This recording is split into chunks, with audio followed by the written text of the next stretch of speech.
بسم اللہ الرحمن الرحیم نحمدہ ونصلی ونسلم علی رسولہ الکریم اما بعد۔ معزز ناظرین اکرام و سامعین اکرام، السلام علیکم ورحمۃ اللہ وبرکاتہ۔ باب العلم انواریہ ایجوکیشنل سوسائٹی اور جامعہ انواریہ کے زیر اہتمام تصوف کی اہم کتاب ہشت بہشت کا سلسلہ وار درس جاری ہے، اور اس میں کتاب اسرار الاولیاء کی آج چوتھی فصل کا آغاز ہے۔ چوتھی فصل سے ہم شروع کر رہے ہیں، جو ہے سخن در ذکر توبہ وغیرہ افتاد کہ توبہ وغیرہ کے ذکر کے اندر اور اس کے بارے میں کچھ گفتگو ہے۔ فرماتے ہیں کہ جب پائیبوسی کا شرف حاصل ہوا، قدم کو چومنے کا موقع ملا، تو بہت سے لوگ جماعت خانے میں بیٹھے تھے اور توبہ کے بارے میں گفتگو شروع ہوئی۔ اتنے میں شیخ بدر الدین غزنوی رحمۃ اللہ علیہ اور شیخ جمال الدین ہاسوی رحمۃ اللہ علیہ آئے اور ایک دوسرے سے مصافحہ کر کے بیٹھ گئے۔ پھر شیخ الاسلام نے زبان مبارک سے فرمایا کہ توبہ کی 6 قسمیں ہیں۔ اول یعنی پہلی قسم دل اور زبان سے توبہ کرنا، دوسری آنکھ کی یعنی دوسری قسم جو ہے آنکھ کی توبہ ہے، تیسری کان کی اور چوتھی ہاتھ کی، پانچویں قسم جو ہے پاؤں کی، اور چھٹی قسم توبہ کی جو ہے وہ نفس کی۔ پھر ہر ایک کی شرح بیان فرمائی، ہر ایک کی وضاحت بیان فرمائی کہ اول جب توبہ کی دل سے تصدیق نہ کرے تو اور زبان سے اقرار نہ کرے تو توبہ درست ہی نہیں ہو سکتی۔ یعنی پہلی بات تو یہ کہ توبہ کی دل سے تصدیق نہ کرے اور زبان سے اس کا اقرار نہ کرے، یعنی دل سے اس کے بارے میں تصدیق نہ کرے اور زبان سے نہ کہے تو توبہ صحیح نہیں ہوتی۔ اس واسطے کہ جب تک دل دنیا کی دوستی جو ہے، کھوٹ اور حسد، دکھ، فحش، ریا اور برائی وغیرہ سے پاک نہ ہو جائے، یعنی دل جو ہے جب تک کہ دنیا کی محبت اور یہ کھوٹ، حسد، جلن وغیرہ، تو یہ ساری برائیوں سے پاک نہ ہو جائے اور ان معاملات سے سچے دل سے توبہ نہ کرے تو اس کی توبہ جو ہے توبہ شمار نہیں ہوتی۔ مثلا ایک شخص گناہ کر رہا ہے، کہ مثال دے کر بتلا رہے ہیں کہ ایک شخص جو ہے گناہ کر رہا ہے اور اسی وقت توبہ بھی کرتا ہے اور اس کی توبہ شمار نہ ہوگی، تو کہ گناہ بھی کرتا ہے اور اسی وقت جو ہے توبہ بھی کرتا ہے، تو یعنی یہ کہ توبہ تو کہتے ہیں کہ گناہوں سے آدمی دوری اختیار کر لے اور آئندہ نہ کرنے کا پکا ارادہ کر لے۔ تو اپنی نفسانی خواہش کے لیے گناہ کرتا ہے اگر کوئی شخص اور بات توبہ کی کرتا ہے، تو یہ بھلا کب درست ہو سکتی ہے، یعنی یہ بات کب صحیح ہو سکتی ہے؟ جب تک کہ پہلے اپنے دل کو اس معاملے سے بالکل صاف نہ کر لے، پاک نہ کر لے، توبہ درست ہی نہیں ہوتی۔ اس واسطے کہ کلام اللہ میں فرمان ہے، اللہ رب العزت نے ارشاد فرمایا کہ اے ایمان والو ضروری توبہ کرو، یعنی توبہ ضرور کرو، یعنی ایسی توبہ جو دل سے بھی ہو اور زبان سے بھی۔ اس توبہ نصوحی سے مراد دل کی توبہ ہے، سچی توبہ سے مراد توبۃ نصوحہ قرآن میں کہا گیا، تو اس سے مراد دل کی توبہ ہے۔ جب توبہ کرو تو اللہ تعالیٰ کی طرف واپس آ جاؤ۔ جب دل ان دنیاوی خرابیوں سے صاف ہو جائے گا، ستھرا ہو جائے گا، تو توبہ شمار ہوگی، یعنی اب یہ توبہ کہلائے گی اور تو متقی کے برابر ہو جائے گا۔ متقی یعنی پرہیزگاروں کے برابر ہو جائے گا، ان کی صف میں آ جائے گا، جیسا کہ کہا گیا التائب من الذنب کمن لا ذنب لہ، کہ گناہوں سے توبہ کرنے والا یعنی جو شخص گناہوں سے توبہ کرے وہ ایسے شخص کی طرح ہے جس نے کوئی گناہ نہیں کیا۔ بس اس صورت میں توبہ کرنے والا اور متقی دونوں برابر ہیں۔ ایسی صورت میں توبہ کرنے والا اور متقی جو ہے دونوں برابر ہیں۔ پھر فرمایا کہ توبہ دل کی ہوتی ہے، زبان سے خواہ لاکھوں مرتبہ توبہ کی جائے، توبہ صحیح معنی میں دل کی توبہ ہوتی ہے، زبان سے چاہے لاکھوں بار توبہ کی جائے، جب تک دل سے تصدیق نہ کی جائے کبھی درست نہیں ہوتی، یعنی یہ توبہ کبھی صحیح نہیں ہوتی۔ جب زبان سے اقرار کرے تو دل سے تصدیق بھی کرنی چاہیے، جب زبان سے اقرار کرے تو دل سے تصدیق بھی کرنی چاہیے۔ پھر فرمایا کہ بعض ٹائپ یعنی توبہ کرنے والے دل سے تو توبہ کرتے ہیں، لیکن دل اسی بدی کی طرف مائل رہتا ہے، دل اسی بیماری برائی کی طرف جو ہے لگا رہتا ہے، جھکا رہتا ہے۔ بیمار صبح سے شام تک توبہ پکارتے ہیں، جب اس بیماری سے خلاصی ہو جاتی ہے، جب اس بیماری سے چھٹکارا پا لیتے ہیں تو پھر بے خودی اور غفلت میں پڑ جاتے ہیں، یعنی لاپرواہی کے شکار ہو جاتے ہیں، غفلت میں پڑ جاتے ہیں۔ جب تک بیمار رہتے ہیں تو اب توبہ کرتے ہیں، یعنی اب یہ کہتے ہیں کہ اب ہم گناہ نہیں کریں گے، اور جب بیماری سے نجات مل جاتی ہے تو پھر بے خودی غفلت میں پڑ جاتے ہیں اور توبہ کو بھولے سے بھی یاد نہیں کرتے۔ پھر شیخ الاسلام نے آپ دیدہ ہو کر یہ رباعی پڑھی، آنکھوں میں آنسو بھر کر یہ فارسی کے اندر یہ اشعار پڑھے، بر دل اثر گناہ بر لب توبہ، تو دل پر جو ہے گناہ کا اثر اور لب پر توبہ، تو یہ ساری چیزیں جو ہے آدمی کی توبہ کے اندر رکاوٹ بنتی ہے۔ بہرحال پھر فرمایا کہ مرنے سے پہلے توبہ کرنی چاہیے۔ پھر یہ حکایت بیان فرمائی کہ خواجہ بشیر حافی رحمۃ اللہ علیہ، بشر حافی ہو غالباً یا بشیر حانی رحمۃ اللہ علیہ، یہ الگ بزرگ ہو، تو ان سے پوچھا گیا کہ آپ کی توبہ کا باعث، آپ کی توبہ کی وجہ کون سی بات ہوئی؟ فرمایا ایک روز میں شراب خانے میں بیٹھا تھا، غیب سے آواز آئی کہ اے بشیر حانی، موت سے پہلے توبہ کر لے۔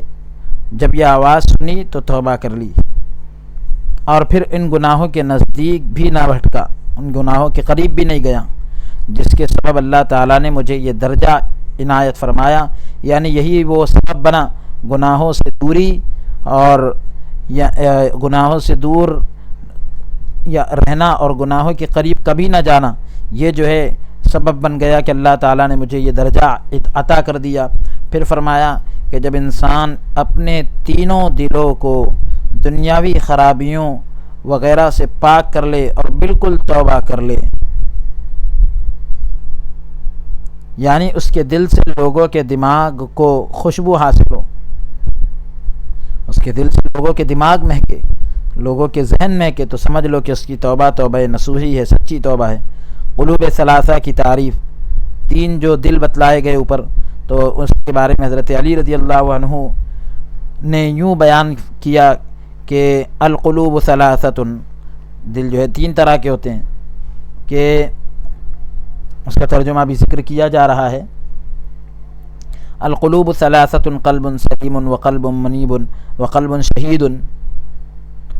بہرحال ترجمہ آپ کی خدمت میں ذکر کیا جاتا ہے کہ دل تین طرح کے، ایک قلب سلیم ہے، دوسرا منیب ہے، تیسرا شہید ہے۔ سلیم وہ ہے جس میں اللہ کی معرفت کے سوا اور کچھ نہ ہو، قلب سلیم وہ ہے جس میں اللہ کی معرفت کے سے ہٹ کر کچھ بھی نہ ہو، اور منیب وہ جو ہر چیز سے توبہ کر کے اللہ تعالیٰ کی طرف لوٹ آیا ہوں، اسے منیب کہتے ہیں، قلب منیب۔ اور شہید وہ جس نے ہر چیز میں اللہ تعالیٰ کا مشاہدہ کیا ہوں۔ پھر فرمایا کہ جب انسان کے دل میں یہ تین چیزیں پیدا ہو جاتی ہیں اور ان پر قرار ہو جاتا ہے، یعنی وہ ٹھہر جاتا ہے، تو واقعی جان لو کہ سلیم، منیب اور شہید ہو گیا ہے۔ دل میں تین چیزیں پیدا ہو جائے تو سمجھ جاؤ کہ وہ دل قلب سلیم، قلب منیب، قلب شہید ہو گیا ہے۔ بس اس کی توبہ نصوحی ہے، سچی توبہ ہے۔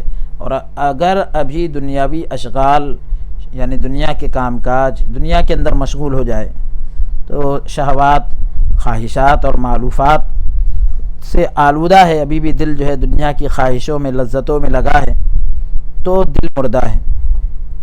اگر ان سب سے صاف ہو گیا ہے تو ازل سے ابد تک زندہ رہے گا، شروع سے لے کر ہمیں اخیر تک کے زندہ رہے گا۔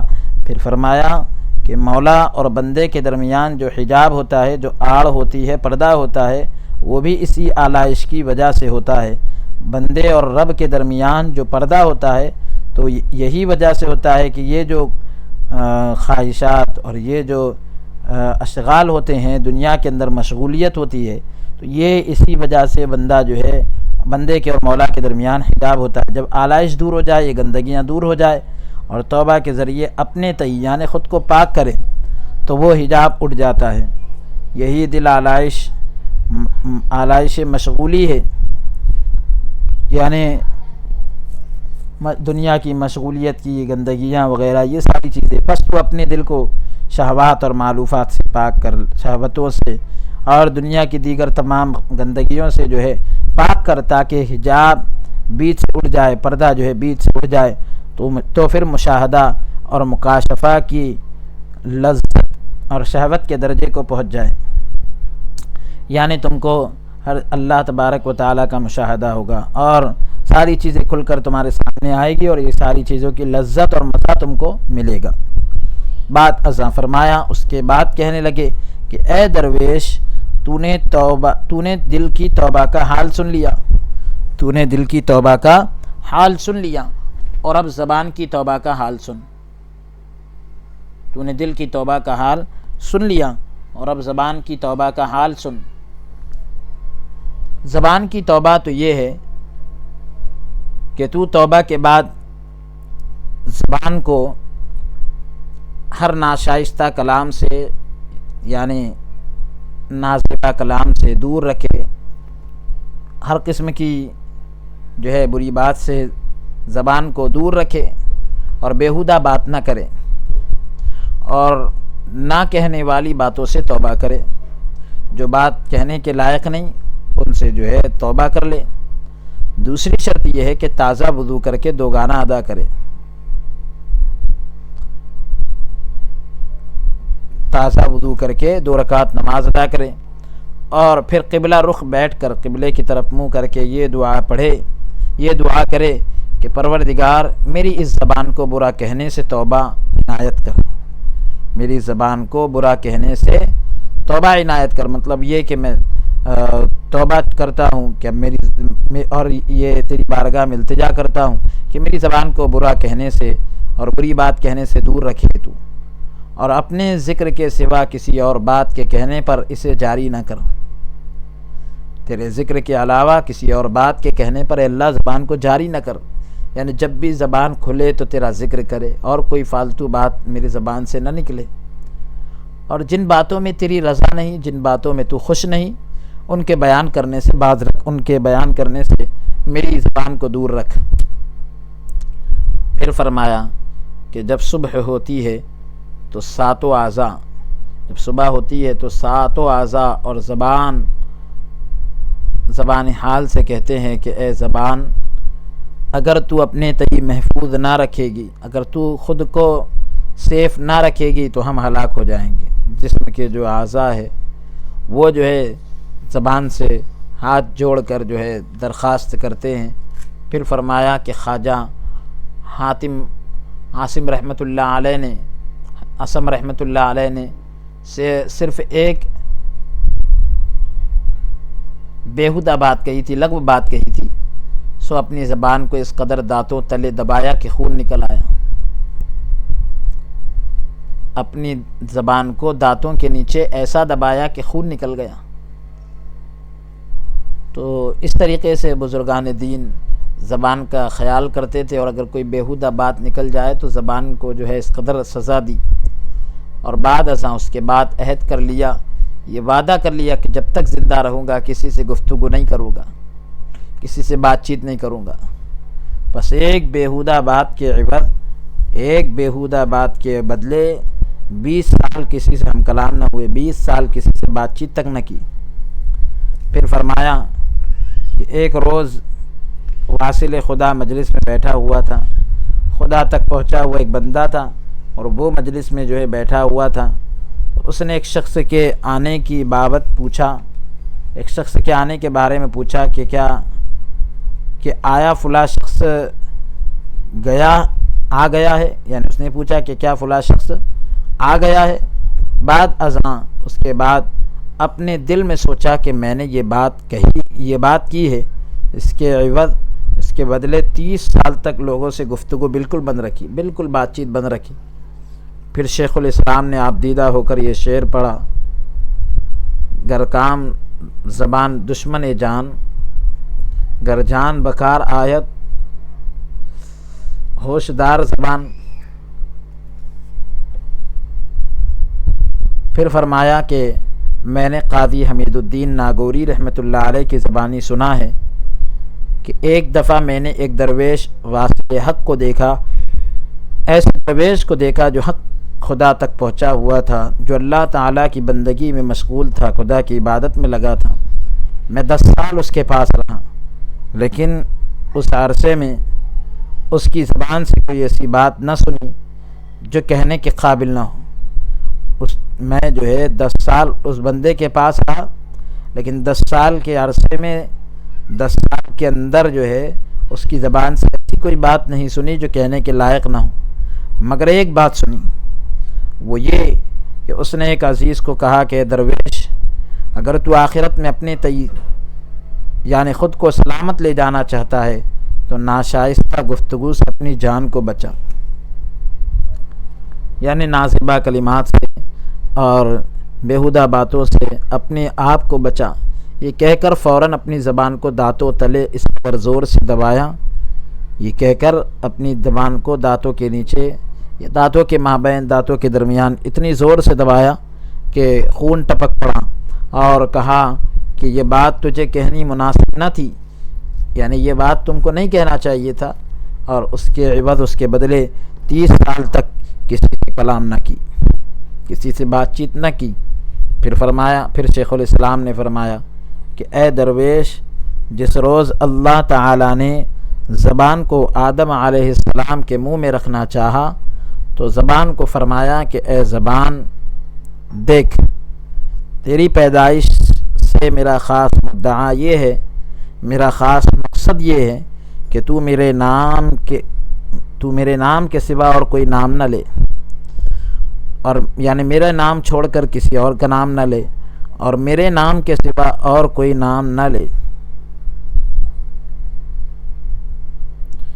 اور میرے کلام کے سوا اور کوئی کلام نہ پڑھے. اور اگر ان کے علاوہ تو نے کچھ اور کہا، اگر ان سے ہٹ کر تو نے کچھ اور کہا تو یاد رکھ تو بھی اور باقی کے اعضاء مصیبت میں گرفتار ہوں گے. تو مصیبت میں پڑے گی ہی، جسم کے جو دوسرے اعضاء ہے، پارٹس آف باڈی ہیں، وہ بھی مصیبت میں پڑ جائیں گے. پس اے درویش، زبان خاص کر ذکر اور قرآنی تلاوت کے لیے بنائی گئی ہے.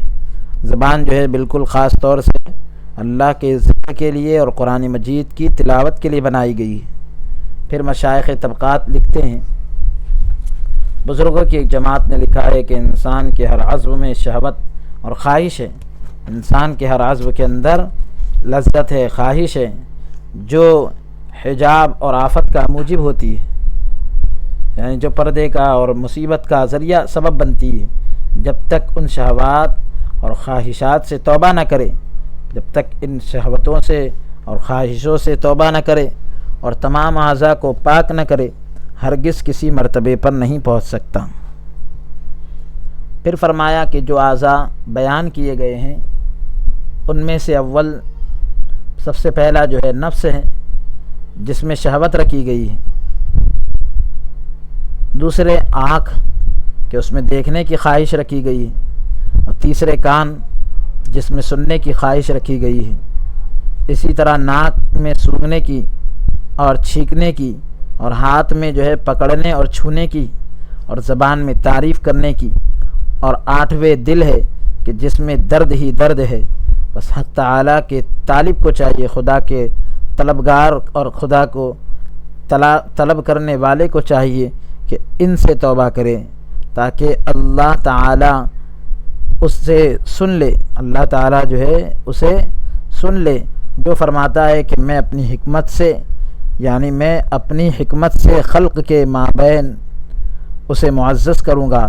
اللہ رب العزت فرماتا ہے کہ میں خاص طریقے پر جو ہے اسے مخلوق کے درمیان، لوگوں کے درمیان باعزت بنا دوں گا۔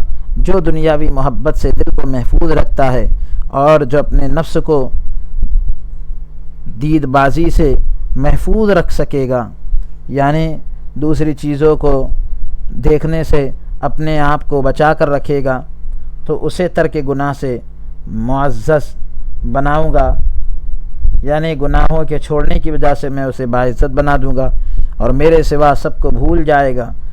جو ہے میرے سوا سب کو بھول جائے گا، میرے علاوہ سب کو بھول جائے گا، تو اسے قیامت کے دن معزز بناؤں گا، قیامت کے دن اسے عزت عطا کی جائے گی۔ پھر فرمایا کہ درویش، سب سے بڑھ کر سعادت یہ ہے، خوش بختی کی اور خوش نصیبی کی بات یہ ہے کہ انسان اپنے نفس پر حکمراں ہو، اپنے نفس پر حاکم بن جائے، تاکہ نفس جو ہے شہوت رانی نہ کر سکے، یعنی شہوت وغیرہ نہ کر سکے۔ اس کام کے لیے اللہ تعالیٰ سے مدد طلب کرنی چاہیے۔ یہی درویش کے کام کا خلاصہ اور درویشی کا جوہر ہے، اصل ہے۔ پھر فرمایا کہ جب عالم نورانی سے تجلی الہی کے، خدا کی تجلیوں کے اسرار یعنی راز اور انوار یعنی روشنیاں نازل ہوتے ہیں، تو پہلے دل پر نازل ہوتے ہیں۔ تجلی کے اسرار اور انوار جو ہے پہلے دل پر نازل ہوتے ہیں، اور جب زبان اور دل آپس میں موافق ہو جائے، یعنی دونوں ایک دوسرے کا ساتھ دے، دل اور زبان دونوں ایک جیسے ہو جائیں، تو پھر عشق کے انوار وہاں مکان کرتے ہیں، جگہ بناتے ہیں۔ اگر دل اور زبان ایک دوسرے کے موافق نہیں تو محبت کے انوار وہاں سے چلے آتے ہیں، اور ایسے دل پر جاتے ہیں جو زبان سے موافق ہوتے ہیں، یعنی جو زبان کا ساتھ دیتے ہیں، ان دلوں کی طرف جاتے ہیں کہ جن کے دل اور زبان ایک جیسے ہوں۔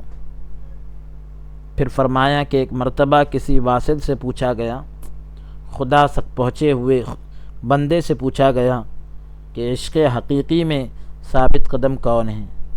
حقیقی عشق کے اندر جمنے والا اور ثابت قدم کون ہے؟ فرمایا جس کا دل اور جس کی زبان آپس میں موافق ہو، یعنی دونوں ایک جیسے ہوں۔ اس واسطے کہ پہلے عشق حقیقی دل پر ظاہر ہوتا ہے، پھر زبان پر۔ جب دل اور زبان عشق سے آپس میں مل گئے تو وہ محبت جو ہے حق ہو گئی، سچی ہو گئی۔ زبان جو ہے تمام اعضاء کی بادشاہ ہے، زبان جو ہے تمام اعضاء کی جو ہے سردار ہے، بادشاہ ہے۔ جب زبان سلامت ہے تو سمجھو کہ سارے اعضاء سلامت ہے۔ اس واسطے مشہور ہے کہ جب بادشاہ دین کے کام میں خلل ڈالے تو تمام رعایا خلل انداز ہوتی ہے۔ جب بادشاہ دین کے کام کے اندر جو ہے کوئی خلل پیدا کر دے تو اس سے جو ہے پوری رعایا کے اندر پوری رعایا کے دین میں خلل پیدا ہوتا ہے، اور جب بادشاہ سلامت ہو تو ساری سلطنت کے سارے کام بخوبی یعنی بہت اچھے طریقے سے سر انجام پاتے ہیں، پورے ہوتے ہیں سارے کام۔ پس اے درویش، کان، آنکھ، نفس وغیرہ ساتوں اعضاء، جتنے بھی اعضاء ہیں یہ زبان کے تابع ہیں، زبان کے پیچھے چلنے والے ہیں۔ جب زبان سلامت ہے تو سارے اعضاء سلامت ہیں۔ پھر فرمایا کہ دوسری جو ہے آنکھ کی توبہ ہے۔ ابھی دل کی توبہ کا ذکر ہوا، اب آنکھ کی توبہ کا ذکر ہو رہا ہے۔ تو اس توبہ کی شرط یہ ہے کہ غسل کرے اور دوگانہ نماز ادا کر کے رو بقبلہ بیٹھے، یعنی قبلے کی طرف رخ کر کے بیٹھے، اور دونوں ہاتھ دعا کے لیے اٹھا کر یہ کہے کہ اے پروردگار، میں ان تمام چیزوں کے دیکھنے سے جو دیکھنے کے قابل نہیں توبہ کرتا ہوں، ان تمام چیزوں سے میں توبہ کرتا ہوں جو دیکھنے کے قابل نہیں، اور آئندہ میں کسی نہ دیکھنے والی چیز کو نہ دیکھوں گا۔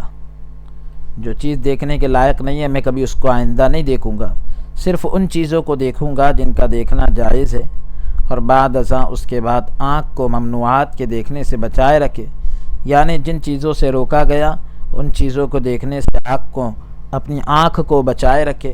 یہ آنکھ کی توبہ ہے، کیونکہ یہی ایسی چیز ہے جس سے حضور کی نعمت بھی حاصل ہو سکتی ہے، یعنی جو قلب کو حاضر رکھا جاتا ہے تو اس کی جو نعمت ہوتی ہے حضوری قلب کی، تو وہ نعمت بھی حاصل ہو سکتی ہے۔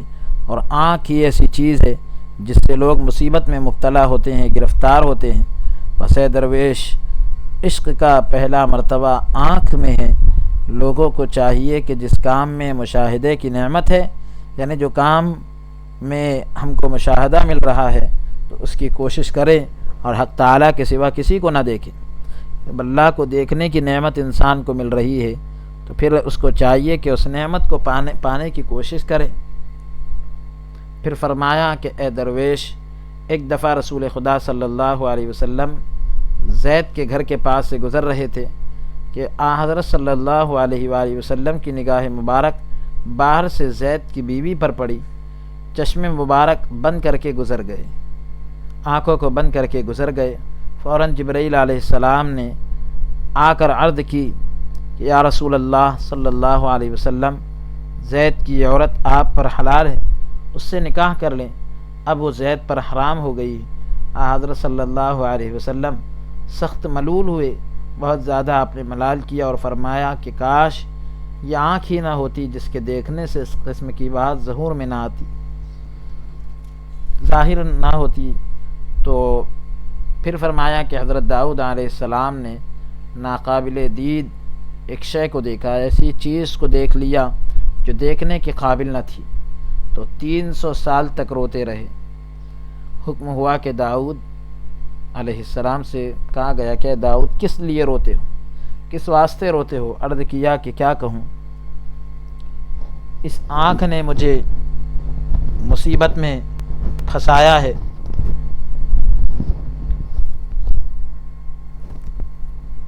چونکہ آنکھ کا قصور ہے، اس لیے آنکھ ہی کو سزا ملنی چاہیے، یعنی روتے رہے تو باق سے ہی روتا ہے انسان، تو اس لیے آپ نے فرمایا کہ آنکھ کی وجہ سے آنکھ کا قصور ہے، آنکھ کا جرم ہے، تو سزا بھی آنکھ کو ملنی چاہیے، کیونکہ اسی نے ممنوع چیز کو دیکھا، ایسی چیز کو دیکھا جو نہ دیکھنا چاہیے۔ پھر فرمایا کہ حضرت شعیب علیہ السلام اس قدر روئے، اتنا روئے کہ نابینا ہو گئے۔ جب وجہ پوچھی گئی تو فرمایا کہ 2 سبب ہے، ایک یہ کہ اس نے ایک ممنوع چیز کو دیکھا، جو چیز نہ دیکھنا چاہیے وہ چیز دیکھ لی، دوسرے یہ کہ جس آنکھ نے دوست کا جمال دیکھا ہو، جس آنکھ نے دوست کی خوبصورتی اور جمال کو دیکھا ہو، حیف ہے، یعنی افسوس ہے کہ پھر وہ کسی اور کو دیکھے۔ اگر وہ دیکھے تو اس کا اندھا ہونا ہی بہتر ہے، تاکہ قیامت کے دن جب اٹھے تو جمال دوست ہی میں آنکھ کھولے، دوست کے جمال کو ہی، دوست کی خوبصورتی ہی کو دیکھ کر آنکھ کھولے۔ بعد ازاں اس کے بعد 60 سال تک زندہ رہے، لیکن کسی نے آپ کو آنکھ کھولے ہوئے نہ دیکھا۔ پھر فرمایا، شیخ الاسلام نے فرمایا کہ یہ شعر میں نے خواجہ قطب الدین بختیار اوشی کی زبان مبارک سے سنا تھا، دیدہ کور جمال دوست اس کے بعد یعنی دیدہ کور جمال دوست پورا شعر پڑھا کہ پھر فرمایا کہ اللہ تعالیٰ کی محبت میں صادق وہ ہے کہ جب اس کی آنکھ میں مشاہدہ حق کا سرما لگ جائے، اللہ کے مشاہدے کا سرما لگ جائے تو آنکھ بند کر لے۔ یعنی جب کسی کو اللہ تبارک و تعالیٰ کی بارگاہ میں حاضری کا موقع مل جائے تو اب اس کو چاہیے رب کو جب دیکھ لیا تو اب آنکھ بند کر لے اور غیر کی طرف نہ دیکھے، صرف قیامت کے دن تجلی حق کو دیکھے۔ وہ اس وقت جب کہ دوست اس کی منت کرے، دوست اس کے لیے درخواست کرے کہ اب آنکھ کھول، تب کھولے۔ بعد ازاں فرمایا اس کے بعد کہنے لگے کہ آنکھ کی توبہ 3 قسم کی ہے۔ اول یعنی پہلی ممنوع اشیاء کے دیکھنے سے، یعنی جن چیزوں کو دیکھنے سے روکا گیا ان کو دیکھنے سے توبہ کریں۔ دوسرے اگر مسلمان بھائی کی غیبت کرے اور کچھ دیکھ لے تو اس سے توبہ کر لے کہ میں نے کیوں دیکھا ہے. آنکھ دیکھ لے تو کسی کے آگے اسے بیان نہ کرے. پھر فرمایا کہ درویش کان کی توبہ یہ ہے کہ تمام ناقابل شنید یعنی جو باتیں سننے کے قابل نہیں ہیں تو ان باتوں سے توبہ کرے اور کوئی ممنوع شے نہ سنے, کوئی ایسی چیز نہ سنے جس سے روکا گیا, پھر اس کی توبہ شمار ہوتی ہے. صحیح معنوں میں یہ توبہ ہوتی ہے. بعد ازاں فرمایا اس کے بعد کہنے لگے کہ انسان کو جو سنوائی دی گئی ہے یعنی سننے کی صلاحیت دی گئی ہے, اس لیے دی گئی ہے تو اس واسطے دی گئی ہے کہ اللہ تعالیٰ کا ذکر سنے, اور جہاں کلام اللہ پڑھا جا رہا ہو, اللہ کا کلام پڑھا جا رہا ہو, کان دھر کر سنے, کان لگا کر سنے. نہ اس واسطے دی گئی ہے, سننے کی صلاحیت اس لیے نہیں دی گئی کہ جہاں برائی, تمسخر یعنی ہنسی مذاق اور سرود وغیرہ ہو رہا ہو تو یعنی کسی کا مذاق اڑایا جا رہا ہو, اور اسی طریقے سے اور بھی دوسرے کام ہو رہے ہو تو یعنی اس کو سننے کے لیے جو ہے کان نہیں بنائے گئے. اس واسطے کے خبر میں ہے کہ جو اس قسم کی آوازیں سنے گا, حدیث میں آتا ہے کہ جو اس قسم کی آواز سنے گا قیامت کے دن سیسا پگھلا کر اس کے کانوں میں ڈالا جائے گا. اللہ اکبر. پھر فرمایا کہ عبداللہ حفیف رحمۃ اللہ علیہ ایک دفعہ ایک مرتبہ راستہ چل رہے تھے کہ آہ و بکا کی آواز, رونے چلانے کی آواز کان میں آئی. فوراً دونوں انگلیوں کو اسی وقت دونوں انگلیوں سے کان بند کر کے گھر پہنچے تو حکم ہوا کہ کچھ سیسا پگھلا کر لاؤ.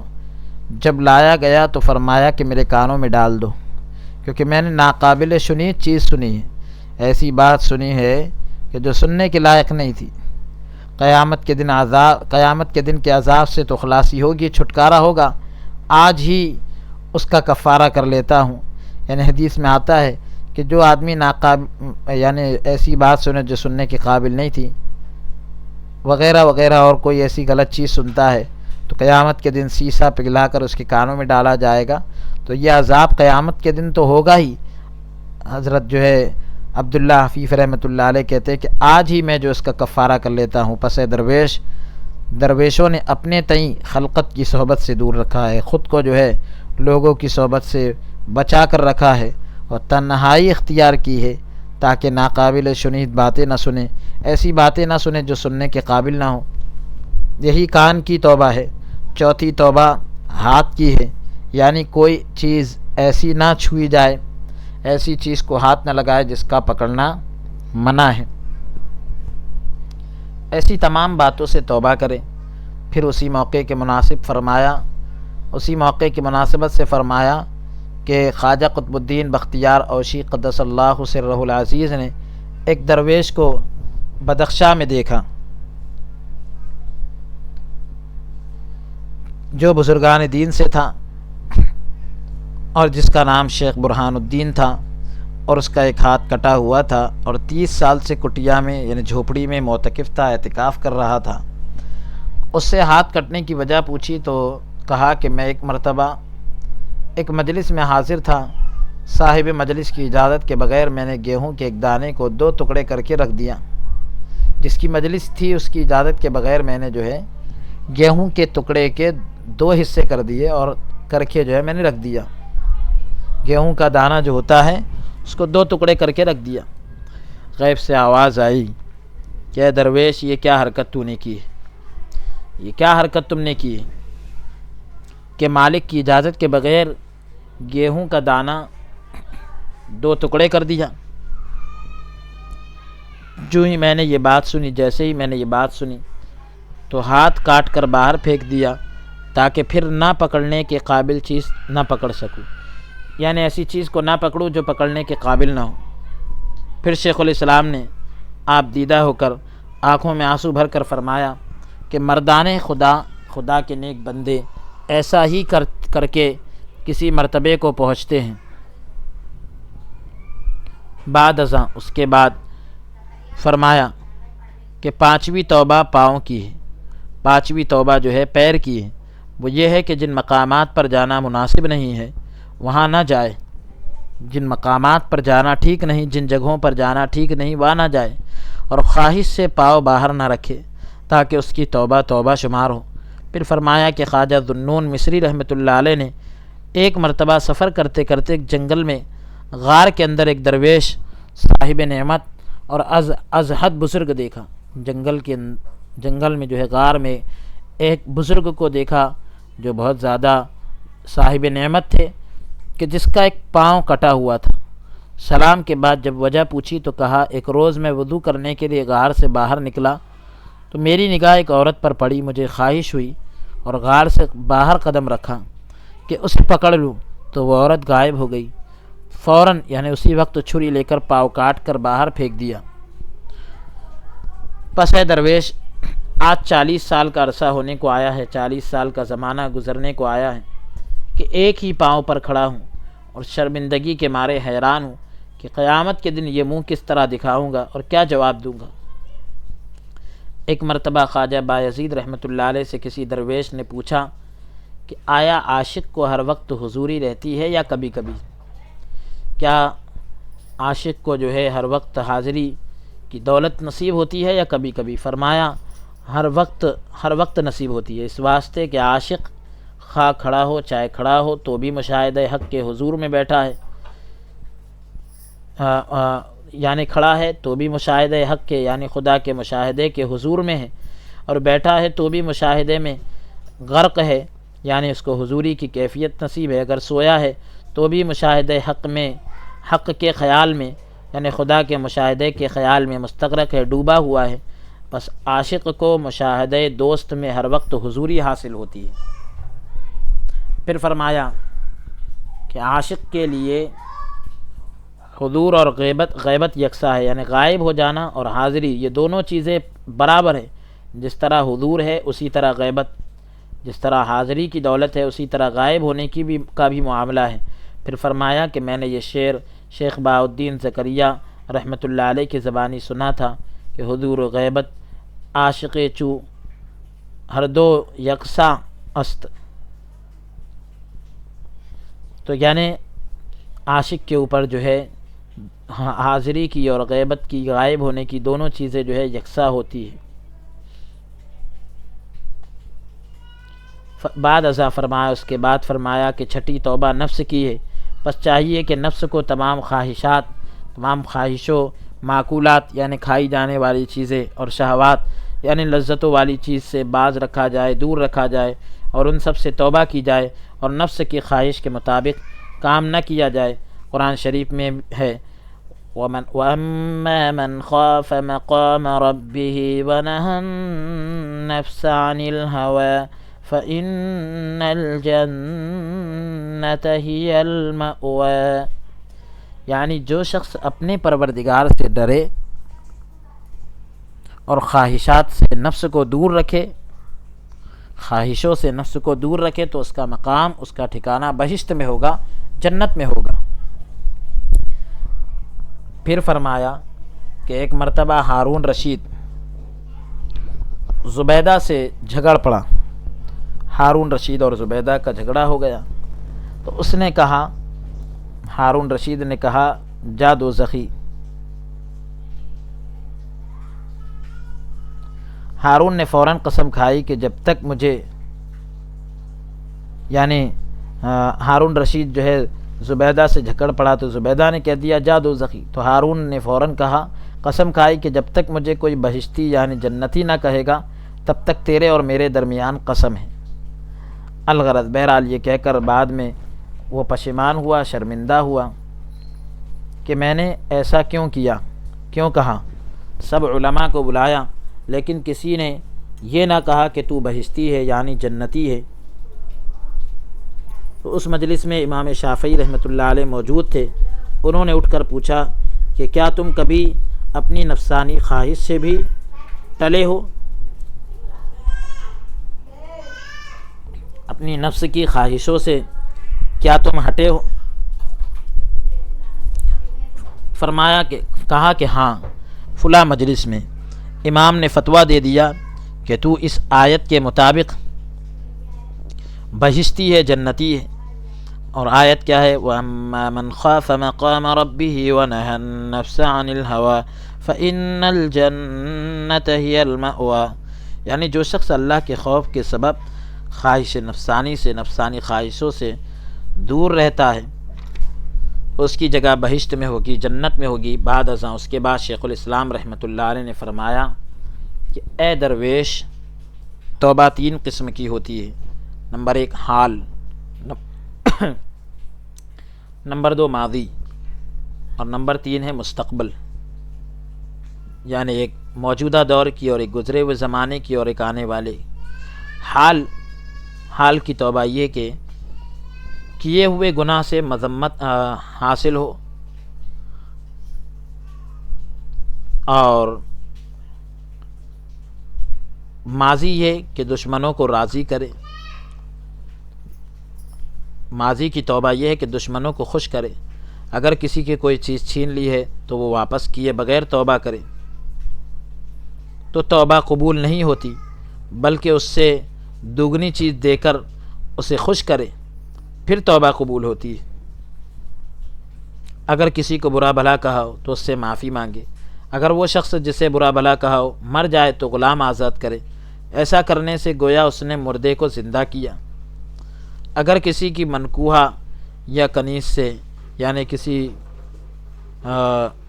مرد کے نکاح میں اگر کوئی عورت ہو یا کوئی باندی کسی کی ہو اور اس سے زنا کر لے، یعنی بدکاری کر لے، تو اس سے معافی نہ مانگے بلکہ اللہ تعالیٰ کی طرف رجوع کرے اور توبہ کرے۔ اگر شراب پینے سے توبہ کرے تو لوگوں کو شربت اور ٹھنڈا پانی پلائے۔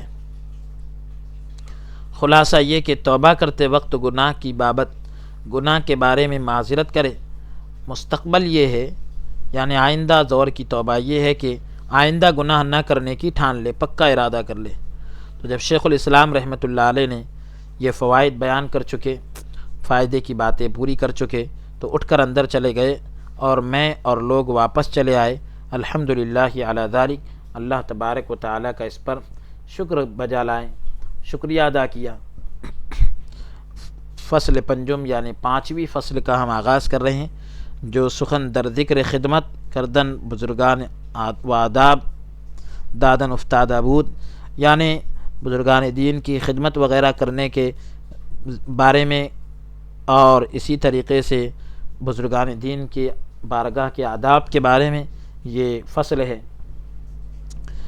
فرماتے ہیں کہ قدم بوسی کا شرف حاصل ہوا، قدم کو چومنے کا موقع ملا، تو شیخ الاسلام نے زبان مبارک سے فرمایا کہ اے درویش، جس نے سعادت حاصل کی خدمت سے کی، جس کو جو بھی خوشبختی ملی تو خدمت کی وجہ سے ملی، کیونکہ دین و دنیا کی نعمت مشائخ اور پیروں کی خدمت کرنے سے حاصل ہوتی ہے۔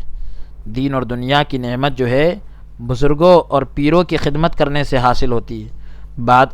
اس کے بعد فرمایا کہ جو شخص 7 دن مشائخ اور پیروں کی خدمت کرتا ہے، اللہ تعالی اس کے اعمال نامے میں 700 سال کی عبادت کا ثواب لکھتا ہے۔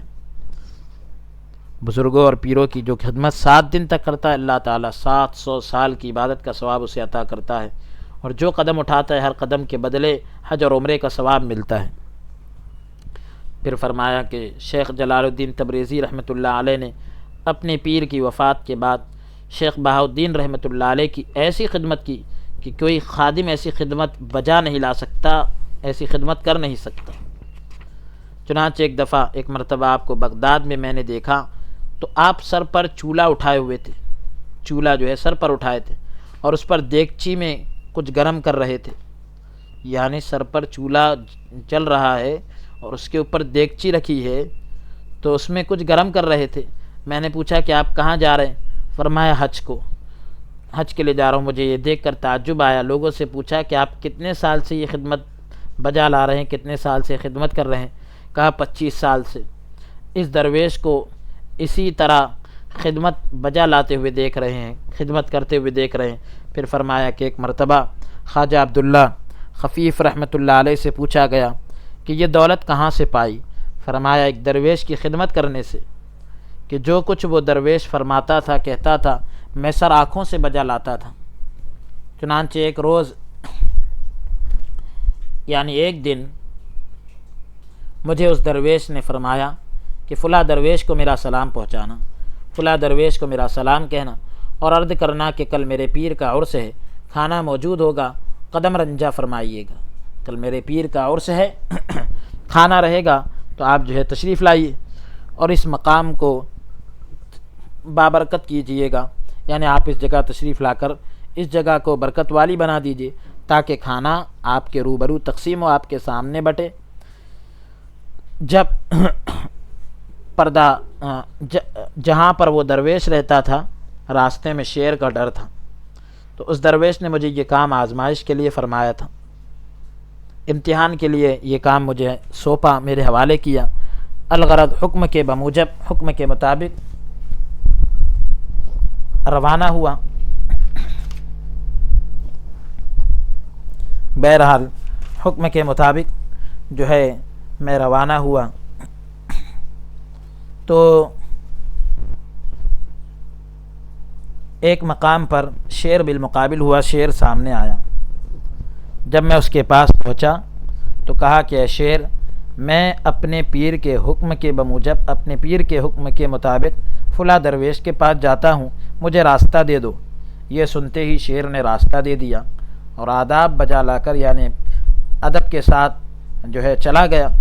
میں گزر کر اس درویش کے پاس پہنچا اور پیغام پہنچایا۔ اس نے قبول کیا کہ میں آؤں گا۔ میں آداب بجا لا کر ادب کے ساتھ جو ہے واپس حاضر خدمت ہوا تو میرے پیر نے مجھے گلے لگایا اور فرمایا کہ واقعی خدمت کا حق یہی تھا جو تو بجا لایا، جو تم نے ادا کیا۔ پھر میرا ہاتھ پکڑ کر آسمان کی طرف منہ کیا اور فرمایا کہ جاؤ، تجھے دین اور دنیا سے وہاں سے یعنی فرمایا کہ جاؤ، تجھے دین اور دنیا سے یعنی مالا مال کر دیا، یہ فرمایا، دین اور دنیا سے مالا مال کر دیا۔ تو وہاں سے لوٹ کر میں کٹیا میں آ گیا، جھوپڑی میں آ گیا۔ بس جو نعمت مجھ میں دیکھتے ہو وہ سب اس درویش کی عطا کردہ ہے، اسی درویش کی عطا ہے۔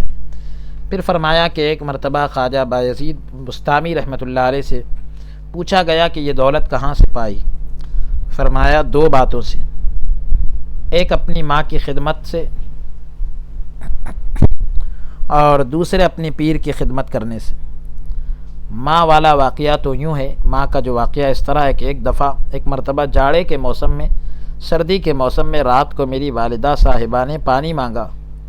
میں نے اٹھ کر کوزہ بھرا، پیالہ بھرا اور ہاتھ پر رکھ کر حاضر خدمت ہوا، خدمت میں آیا، لیکن والدہ صاحبہ سو گئی۔ جب تیسرا حصہ رات گزر گئی یعنی رات کا تیسرا پہر گزر گیا تو یعنی 3/3 رات جب گزر گئی اور والدہ صاحبہ بیدار ہوئی تو پانی میرے ہاتھ سے لیا اور آسمان کی طرف منہ کر کے دعا کی تو اس دعا کا یہ اثر ہوا۔ اور پیر والا واقعہ یوں ہے، پیر کا واقعہ کچھ اس طرح ہے کہ ان کے پیر و مرشد کا واقعہ بیان کریں کہ 20 سال میں نے خدمت کی۔ اس عرصے میں مجھے، اس زمانے میں جو ہے مجھے دن رات برابر تھے، ایسی خدمت کی کہ رات دن خدمت کرتا تھا۔ اب چنانچہ ایک رات میں قرآن مجید کی تلاوت میں مشغول تھا، قرآن مجید کی تلاوت کر رہا تھا اور میرے سوا اس وقت، میرے علاوہ اس وقت کوئی مرید حاضر خدمت نہ تھا، کوئی اور مرید آپ کی خدمت میں نہ تھا۔ تو شیخ صاحب نے آواز دی کہ اے عزیز قرآن شریف لاؤ۔ میں لے گیا تو مجھ سے لے کر دعا کی۔ تو پھر یعنی یہ میرے پیر کی خدمت میں رات دن کرتا تھا تو اس کی وجہ سے مجھے ایک مرتبہ دعا دی، تو اس دعا کا یہ اثر ہے کہ آج مجھے جو کچھ ملا ہے تو اپنی ماں کی دعا اور اپنے پیر کی دعا سے ملا۔ پھر شیخ الاسلام نے فرمایا کہ درویش، جب تک تو درویشوں کی خدمت نہ کرے گا کبھی بھی مقام پر نہیں پہنچے گا، بلند جگہ پر نہیں پہنچے گا، یعنی تمہیں اس جو مقام ملنا چاہیے وہ نہیں ملے گا۔ پھر فرمایا کہ شیخ معین الدین سنجری رحمۃ اللہ علیہ، حضرت خواجہ غریب نواز رحمۃ اللہ علیہ اپنے پیر کے خواب کے کپڑے 20 سال سر پر اٹھائے رہے اور حج کو ہمراہ لے گئے، ساتھ لے گئے، تب یہ نعمت پائی جو تمام اہل جہان کے نصیب میں ہوئی، تمام دنیا والوں کو ملی۔ پھر فرمایا کہ اے درویش، میں نے ایک بزرگ سے سنا ہے کہ ایک روز صدق سے یعنی سچائی، سچے دل سے اپنے پیر کی خدمت کرنا بے صدق کی 1000 سالہ عبادت سے بہتر ہے۔ سچے دل سے جو اپنے پیر کی ایک دن خدمت کرتا ہے تو وہ آدمی جو 1000 سال بغیر صدق کے عبادت کرتا ہے، اس سے بہتر یہ ہے کہ اپنے پیر کی سچی خدمت ایک دن کی جائے۔ پھر فرمایا کہ اے درویش، پیغمبر خدا صلی اللہ علیہ وآلہ وسلم فرماتے ہیں کہ ساقی القوم آخرهم، یعنی جو لوگوں کو پانی پلائے اسے سب سے بعد میں پینا چاہیے۔ اسی طرح کھانا کھلائیں، یعنی جو کھانا کھلاتا ہے لوگوں کو اس کو بعد میں کھانا چاہیے۔ واجب ہے کہ خادم پہلے نہ کھانا کھائے، ضروری ہے کہ اب خدمت کرنے والا پہلے کھانا نہیں کھائے گا۔ پھر فرمایا کہ میزبان کو واجب ہے کہ خود مہمان کے ہاتھ دھلائے۔ اس میں حکمت یہ ہے کہ پہلے اپنا ہاتھ دھو کر پاک کر لے تاکہ دوسروں کے ہاتھ دھلانے کے قابل ہو جائے، لیکن پانی پلاتے وقت پہلے خود نہ پیے بلکہ پہلے اوروں کو پلائے اور بعد میں آپ پیے۔ پہلے دوسرے لوگوں کو پلانا چاہیے، پھر خود پینا چاہیے، اور ہاتھ پہلے خود دھو لے بعد میں دوسرے کے دھلانا چاہیے، تاکہ پہلے اپنا ہاتھ اچھا صاف کر لے تاکہ دوسرے کے ہاتھ دھلانے کے لائق ہو جائے۔ پھر فرمایا کہ درویش، ایک شخص خواجہ جنید بغدادی رحمۃ اللہ علیہ کی خدمت میں ہاتھ دھلانے کے لیے پانی لایا اور بیٹھ گیا، تو خواجہ صاحب اٹھ کے کھڑے ہو گئے، وجہ پوچھی، تو یعنی لوگوں نے پوچھا کہ آپ کھڑے کیوں گئے، تو فرمایا کہ چونکہ تم بیٹھ گئے ہو اب مجھے واجب ہے کہ میں اٹھ کھڑا ہوں، میرے لیے ضروری ہے کہ میں اٹھ کر کھڑا ہو جاؤں۔ مطلب یہ کہ ہاتھ دھلانے والے کو واجب نہیں کہ وہ بیٹھے، کیونکہ خلاف ادب ہے۔ ہاتھ دھلانے والے کے لیے ضروری نہیں ہے کہ وہ بیٹھے، کہ ادب کے خلاف ہے۔ پھر فرمایا کہ ایک درویش ایک مرتبہ امام شافعی، امام مالک کے یہاں بطور مہمان مہمان وارد ہوئے، یعنی مہمان کے طور پر آئے، تو امام مالک نے خود امام شافعی رحمۃ اللہ علیہ کے ہاتھ دھلائے۔ ایک مرتبہ امام شافعی رحمۃ اللہ علیہ فرمایا کہ اے درویش، ایک مرتبہ امام شافعی رحمۃ اللہ علیہ جو ہے امام مالک کے یہاں مہمان کے طور پر گئے، تو امام مالک نے خود امام شافعی رحمۃ اللہ علیہ کے ہاتھ دھلائے۔ تو پھر فرمایا کہ ایک دفعہ میں جو ہے بطور مسافر کی حیثیت سے بغداد میں وارد ہوا، بغداد میں اترا تو دجلہ کے کنارے نماز میں ایک بزرگ کو دیکھا، دریائے دجلہ کے کنارے ایک بزرگ کو دیکھا جو نہایت باعظمت اور صاحب نعمت تھا، نماز کی حالت میں تھا اور بہت ہی باعظمت شخص تھا، لیکن از حد کمزور، بہت زیادہ کمزور۔ اس وقت جو ہے کٹیا کے اندر نماز میں مشغول تھا۔ جب فارغ ہوا تو میں نے سلام کہا، میں نے اس سے سلام کیا، فوراً فرمایا علیک السلام، یعنی تم پر بھی سلام، اے فرید، نام لے کر کہہ دیا۔ تو میں حیران رہ گیا کہ اسے میرا نام کون بتا گیا۔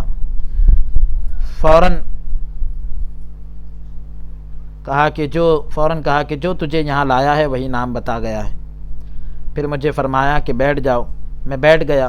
کچھ عرصہ میں خدمت میں رہا، کچھ زمانے تک میں خدمت میں رہا۔ افطار کے وقت دو آدمی جو ہے افطار کے وقت دسترخوان لاتے اور اس کے سامنے رکھ کر چلے جاتے۔ ایک مرتبہ چند صوفی بھی آ گئے، ہم سب نے مل کر کھانا کھایا، مگر اس درویش نے خود ہاتھ دھلائے۔ میں نے عرض کی کہ اتنے آدمیوں کے ہوتے ہوئے بھی آپ نے ہاتھ دھلائے؟ فرمایا یہ قاعدے کی بات ہے کہ مہمانوں کے ہاتھ میزبانوں کو خود دھلانے چاہیے، میزبان کو چاہیے کہ مہمان کے ہاتھ دھلائے۔ بعد ازاں اس کے بعد حکایت بیان فرمائی کہ رسول اللہ صلی اللہ علیہ وآلہ وسلم فرماتے ہیں کہ جب حضرت موسیٰ صلاۃ اللہ علیہ موسیٰ علیہ السلام کوہ طور پر آئے تو فرمان ہوا، اللہ تعالیٰ کی طرف سے حکم ہوا کہ نالین اتار کر آؤ، جوتیاں اتار کر آؤ، تاکہ پہاڑ کی گرد جو ہے، پہاڑ کی دھول تمہارے پاؤں پر پڑے اور تم بخشے جاؤ۔ لیکن جب رسول اللہ صلی اللہ علیہ وسلم معراج کی رات عرش کے نزدیک پہنچے تو حکم ہوا کہ یا محمد صلی اللہ علیہ وسلم نالین سمیت آئی، نالین یعنی جوتیاں پہن کر آئیے، تاکہ نالین مبارک کی گرد، تاکہ جوتیوں کی گرد دھول عرش پر پڑنے سے اسے جنبش سے قرار آئے گا، یعنی جو عرش ہل رہا ہے تو اسے جو ہے پھر آرام ملے گا اور وہ ٹھہر جائے گا۔ پھر فرمایا کہ اے درویش، جب حضرت موسیٰ علیہ السلام قبر سے اٹھیں گے تو مستوں کی طرح چلیں گے، مست لوگوں کی طرح چلیں گے، اور عرش کے کنگورے پر ہاتھ مار کر فریاد کریں گے، درخواست کریں گے، رب ارینی انظر الیک، یعنی مولا میں تو تیرا دیدار کرنا چاہتا ہوں۔ حکم ہوگا چپ رہے اے موسیٰ، یعنی خاموش رہیے، آج حساب کا دن ہے، محاسبے کے بعد میرا دیدار ہوگا، حساب کتاب کے بعد میرا دیدار ہوگا۔ لیکن جب رسول کریم صلی اللہ علیہ وسلم اور جناب کی یعنی حضور علیہ السلام کی امت آئے گی تو ان میں بعض ایسے بھی عاشق ہوں گے، کچھ ایسے عاشق ہوں گے جن کے لیے فرشتوں کو حکم ہوگا کہ انہیں زنجیروں سے جکڑ کر بہشت میں لے جاؤ، جنت میں لے جاؤ، لیکن وہ زنجیروں کو توڑ کر فریاد کرتے ہوئے عرش تلے آ جائیں گے، زنجیروں کو توڑ کر یہ درخواست کرتے ہوئے عرش کے نیچے آئیں گے۔ پھر ویسا ہی حکم ہوگا کہ ان کو جو ہے زنجیروں میں جکڑ کر لے جاؤ، پھر توڑ کر آ جائیں گے، گھر دے کے، یعنی بہرحال 70,000 زنجیریں توڑیں گے۔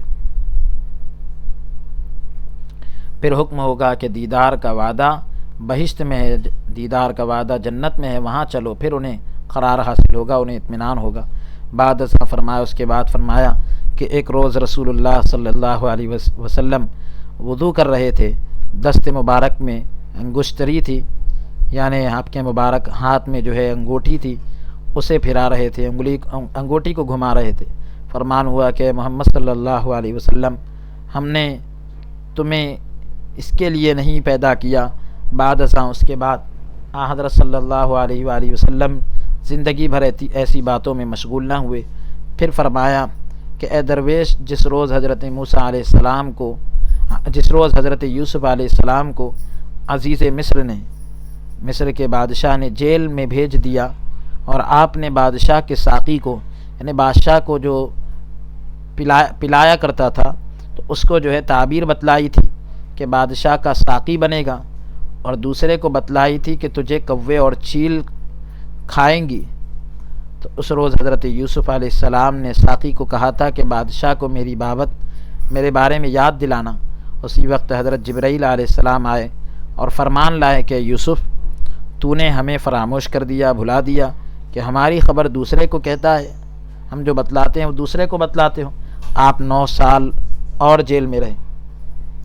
پھر فرمایا کہ درویش، حضرت سلیمان علیہ السلام باوجود اس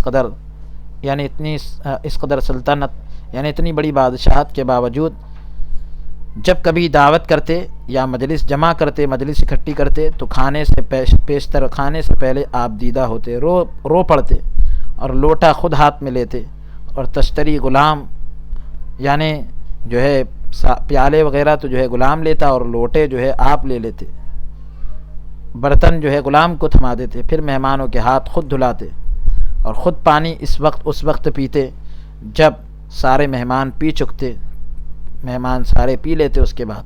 الغرض باوجود اس کے کہ بہرحال اس کے باوجود اس قدر سلطنت، یعنی اتنی سلطنت اور جاہ و حشم، اتنے جو ہے عزت اور نوکر اور چاکر کے باوجود بھی خود جو ہے زنبیل بنا کر بیچتے، تو یعنی اتنی عہدے پر ہونے کے باوجود بھی آپ جو ہے تجارت کرتے تھے۔